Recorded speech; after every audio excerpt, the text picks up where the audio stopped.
your man, Louie T. Welcome to Lockdown Coverage, week number 15 in the National Football League.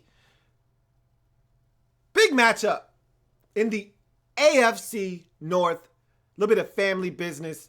And we know the Cincinnati Bengals don't have much to play for, but they've been playing much better football of late. And look, they have a say-so at the end of this season as to what's going to happen in this division. They've got one more matchup remaining with the Baltimore Ravens, if I'm not mistaken.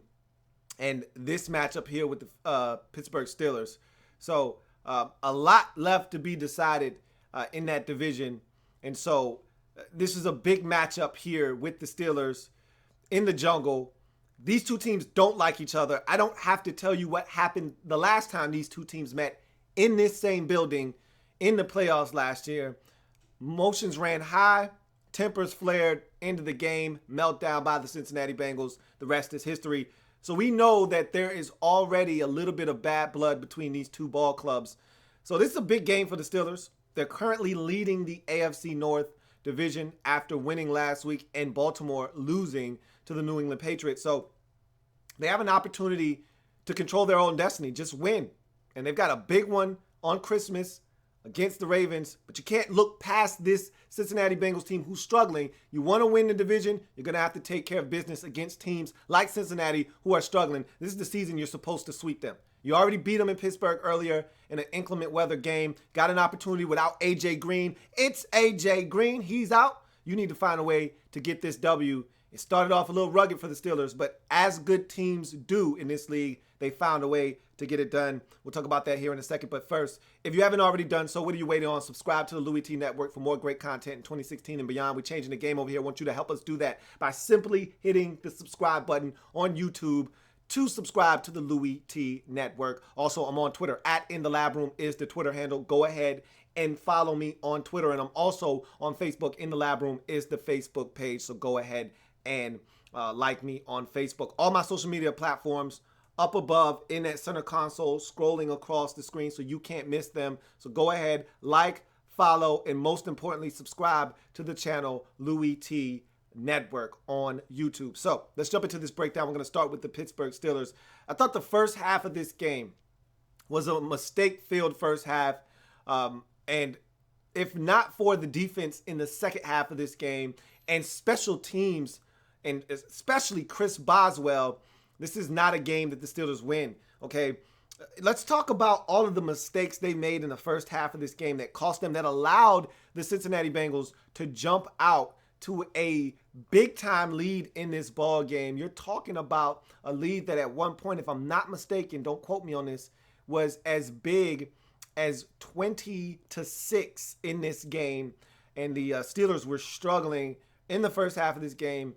And here are all the mistakes that they made. Very first possession, Stephon Tuitt, face mask penalty on Andy Dalton. If he doesn't commit that, you probably still get a sack on Dalton, and they're going to have to punt on the first possession of the game. Instead, Stephon Tuitt commits the personal foul face mask penalty. He ends up getting injured, and I don't know if he returned to this game or not. I know he left shortly thereafter.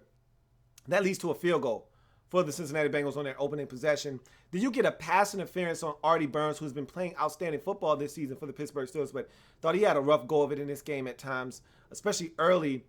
There's a PI on him, and it's so unnecessary. Just locate the football. All Artie Burns has to do is turn and look, and I talked about this last night when I was breaking down Jets and Dolphins about how players don't look for the ball. I said if 80% of these players in the league just look, you'd have an uptick in interceptions because the ball a lot of times is right there to be had, and guys simply aren't making plays on the football because they're not locating the ball. And Artie Burns panicked. Ball stayed in the air forever. Okay, all he had to do was turn around, and he could have fair caught that football. It had stayed in the air so long. Instead, Brandon LaFell trying to come back to the ball because it was poorly and grossly underthrown. And Artie Burns panics, runs into LaFell, molests him, gets the PI flag, puts the football at the 1. They're able to punch it in. It took a lot, but they were able to get it in, and that led to a touchdown. Then you have a chop block on Le'Veon Bell that negates a touchdown to Tones that would have cut the lead from 17-3 to 17-10, which would have put the Steelers right back in the game. Instead, you get the chop block penalty, negates the touchdown, and you end up having to settle for another field goal in the game by Chris Boswell. And we're going to talk about him and his performance because he was one of the MVPs. If you're giving out game balls, Chris Boswell deserves one in this football game. And then you give up the big return to Alex Erickson on a kickoff return. So you're trying to scratch and claw your way back in. You just get another field goal. You're feeling good about yourself.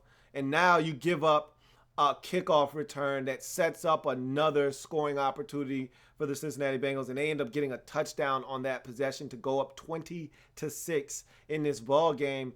And if not for the kicker, Chris Boswell, you're going to hear his name quite a bit tonight. That's a touchdown. Shoestring tackle saving a touchdown. They would ultimately get in the end zone anyway, but in any event, you want to have an opportunity to get the stop and force them to settle for a field goal in that spot, and Chris Boswell gave you that opportunity, even though the defense was not able to keep them out of the end zone. So too many mistakes in that first half for the Pittsburgh Steelers. Some self-inflicted wounds in that first half. The chop block penalty, taking a touchdown off the scoreboard, the Artie Burns PI in the end zone, giving up a touchdown. You just had too many mistakes. But, like I said, you kept chipping away, and the beauty of what you were able to do was a cold day in Cincinnati. The beauty of what you were able to do is that you're stuck with the game plan, which was we're going to run the football, we're going to throw it with Ben a little bit, we're going to stay balanced. But we're going to get what we can get. We're going to take what they're giving us. We're not going to force the issue. We're not going to turn the football over. We're not going to do anything careless because we know Cincinnati isn't that good of a football team this year. They're going to give us a chance to hang around, and if we can just do enough, and that's what the Steelers did. They pick and they plotted their way through this football game. Field goal after field goal after field goal after field goal. It took 6 Chris Boswell field goals before they were actually able to get into the end zone. Chris Boswell was 3 of 3 in the first half with that stop of Erickson on his resume as well. I thought he was outstanding in the first half, equally as good in the second half. Another 3 field goals for him for a total of 6 on the day, tying a Pittsburgh Steelers record for most field goals made in a single game. Chris Boswell, and these weren't chippies, okay? On a cold day like this, hitting one from 45 and 50 and 47. These are the distances he was having to connect from. He was stellar in this football game, and they needed every single one of them to get the job done. And those 6 field goals kept them in the game. When Cincinnati was trying to run away, it was his field goals that kept them close enough within striking distance so that when they finally got that opportunity, and it was created by Andy Dalton throwing the pick, great play by Timmons. Don't ask me what the center Bodine was doing on the play. I don't know if Andy Dalton checked to a pass and it was initially a run, but this guy's blocking 7 yards down the field, and he literally blocks Lawrence Timmons right into the passing lane, and Timmons, being the savvy vet that he is, dropped right underneath the tight end running an out route and picks it off. Dalton never saw him on the play, and that was a game changer. Steelers would ultimately finally get in the end zone, and a big touchdown by Eli Rogers, the go-ahead score, as a matter of fact, to give them the 24-20 lead. The defense was stellar in the second half. They gave up no points in the second half. And Ryan Shazier led the charge. And I've talked about Ryan Shazier and how he's the best linebacker to me in the league when healthy. He's that dominant, especially if you're talking young, up-and-coming linebackers. You won't find one better in this league. He was on full display in this game. You're seeing guys step up, and I've been talking about this. Ross Cockrell in that secondary, I thought he had a solid game, some crucial knockaways. Guys are starting to play good football for the Steelers defensively. This is a really good effort. They gave up nothing on the ground. And if they could start getting consistency out of this defense, and it wasn't pretty early, and the Steelers making mistakes did not help. But if they can get consistency out of this defense moving forward, because we know the offense is capable. Even though they didn't have an explosive, dynamic game, it was tough conditions. You're on the road versus a divisional opponent. It's family business. You knew this was going to be tough, and they gutted it out. Again, it was not pretty, but 6 field goals, 1 touchdown. It was enough, 24-20. Big time effort by the defense and the special teams of the Steelers in this game. I think they won those 2 facets of the game definitively. I'd like to think that the offense was pretty much awash with Cincinnati's offense. Neither one of the offenses stuck out in this game. But when you needed runs at the end to milk the clock, Le'Veon Bell did what he does best. Another solid performance. And it's funny with him, you never really know. 23 carries, 93 yards. You're not paying attention, and you keep handing him the ball. You keep feeding him the rock, and then you look up, and he's right around 100 yards. And it was another one of those types of performances for him in this football game. Steelers get it done defensively, do enough offensively, and special teams was outstanding. Chris Boswell, 6 of 6 in this game, helps the Steelers get a big-time road win in the division over the Cincinnati Bengals, getting their record to 9-5 on the season and staying atop the AFC North, setting up a massive showdown in the division, the highest order of family business you're going to find in that AFC North division. Ravens, Steelers, doesn't get much bigger than this. This is for the division, folks. The winner of this game going to win the division in my eyes, so that's going to be a big one come next week for the Steelers. Meanwhile, for the Cincinnati Bengals, this is the type of season it's been. They jump out to a 20-6 lead.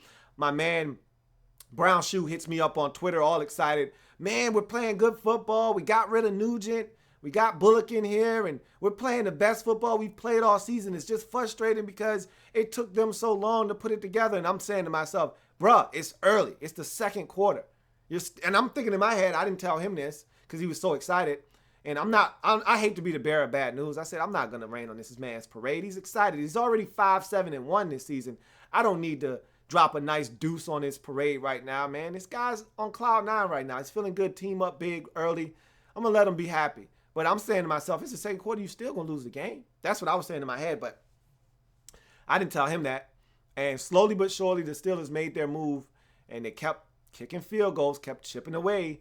And you knew the Cincinnati Bengals were going to struggle in this game offensively with no A.J. Green. When you got Brandon LaFell out there and Cody Core and, you know, and James Wright, these are the guys you're throwing the football to. You're not going to have as much success offensively as you would like to. You're already without Giovanni Bernard. You saw Jeremy Hill go down early. He did come back in the game, however, but the run game was non-existent. Rex Burkhead did give you a little lift off the bench, but not much there to speak of either. Let's talk about the good things they did in the first half to get that 20-6 advantage. I thought they took advantage of opportunities. Steelers made some mistakes, the face mask penalty, the Artie Burns penalty, and they took advantage of those mistakes. The chop block forced them to have to kick a field goal. They were doing everything they needed to do to find ways to make the Steelers pay for the mistakes that they were making early in this ball game. I thought they did a really good job early on of staying balanced offensively, running the football with Jeremy Hill, sprinkling in a little Rex Burkhead, and throwing the football, staying ahead of the down and distance, not putting themselves in third and long, which we saw a lot of in the second half, which they didn't convert, which they had to punt the football, which led to them not scoring any points in the second half of this game. So I thought they did a good job in the first half of staying balanced offensively. I didn't think they did a great job of that in the second half, and the run was not working as effectively either. So hard to stay balanced when you're not having any success on the ground. And then I thought they did a great job of limiting the Steelers offensively. At the halftime break, Le'Veon Bell hadn't done much of anything. Antonio Brown only had 3 catches for like 30-some-odd yards, and Ben Roethlisberger wasn't having the sharpest of starts to a game. They did a good job of limiting the Killer Bees early in this game, but the second half was a different story. You know, Antonio Brown did a little something. It wasn't earth-shattering again. It was enough. Le'Veon Bell, again, chipping away now. That's what he did in the second half, and Ben Roethlisberger made plays. Again, opportunities presented himself. He took advantage. There weren't many, but that shot to Eli Rogers at the end to give them the lead was a huge play. And then at the end of the game to salt it away with some first downs and some good clock management there. So Cincinnati didn't get it going in the second half offensively. They were stagnant. They didn't score any points. They continuously punted. They started to self-destruct. There was at one point on a drive where they had 4 straight penalties in a row, a big one by Pat Sims slamming down Le'Veon Bell, or when his forward progress had been stopped. Vontaze Burfict left the game in the first half, came back in the second half. He picked up a couple of penalties. They were undisciplined. Pac-Man Jones, or the cornerback formerly known as Pac-Man Jones, Adam Jones, he had a personal foul penalty, headbutting a Steelers player. Just nonsense, just nonsense from the Cincinnati Bengals, which is what you get from them when they play the Steelers. For some reason, they don't know how to conduct themselves. They don't know how to behave themselves. When they play the Steelers just bring an extra edge out of them, and they can't control themselves. They make a lot of bone. And this is the thing about the Cincinnati Bengals. Even some of these penalties that are a little tic-tac, you have to know that the officials are watching you closely because you are the Cincinnati Bengals and they are the Pittsburgh Steelers, and you two don't like each other and they don't want the game to get out of hand. So they're going to call everything to try to keep this game in hand and make sure that it does not get out of hand and turn into a spectacle. So you knew they were going to run a tight ship, and Cincinnati just didn't follow by those rules, and they had to pay in this game, and they don't get it done after jumping out to an early 20-6 lead. They end up losing this football game 24-20. Steelers come from behind, get the Cincinnati Bengals, get the win, go to 9-5, and preserve the lead in the AFC North for another week. Like I said before, setting up a massive showdown in the division, family business.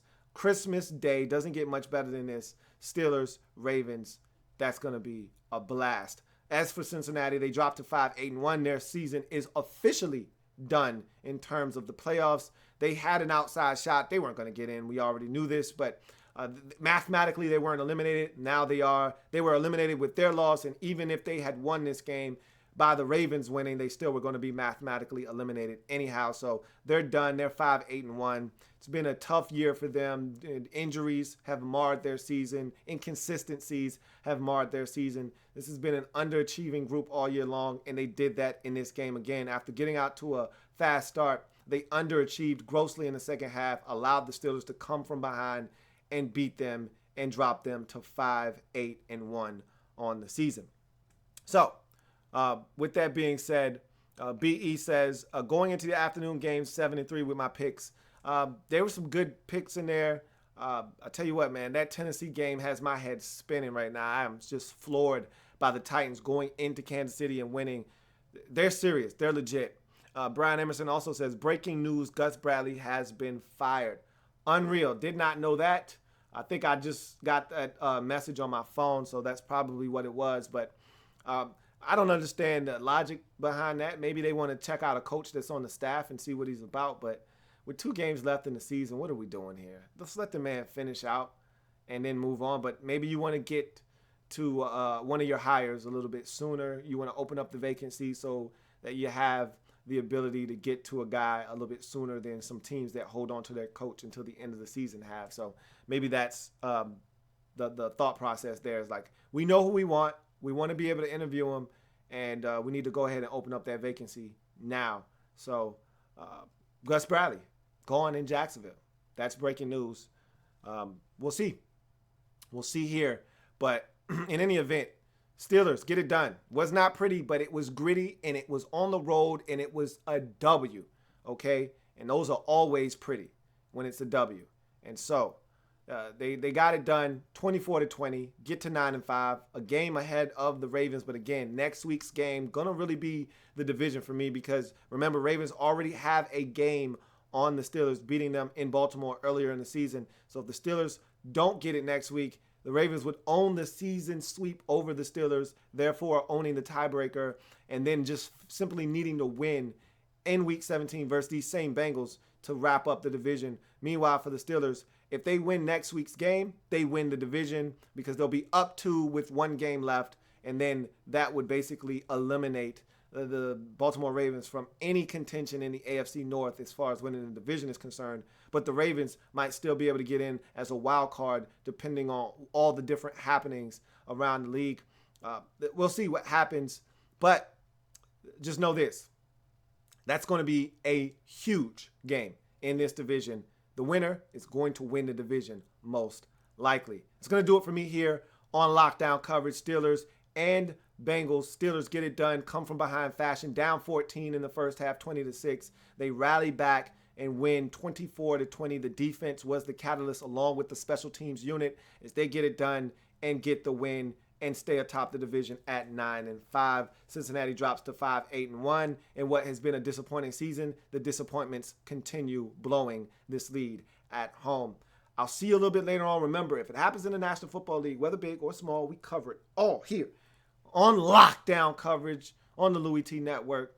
Got plenty more games to break down in Week 15. 49ers, Falcons, Broncos, Patriots, all of those and more. I'll see you a little bit later on. Enjoy the rest of the 4 o'clock games. I'll see you a little bit later on. Have a good one.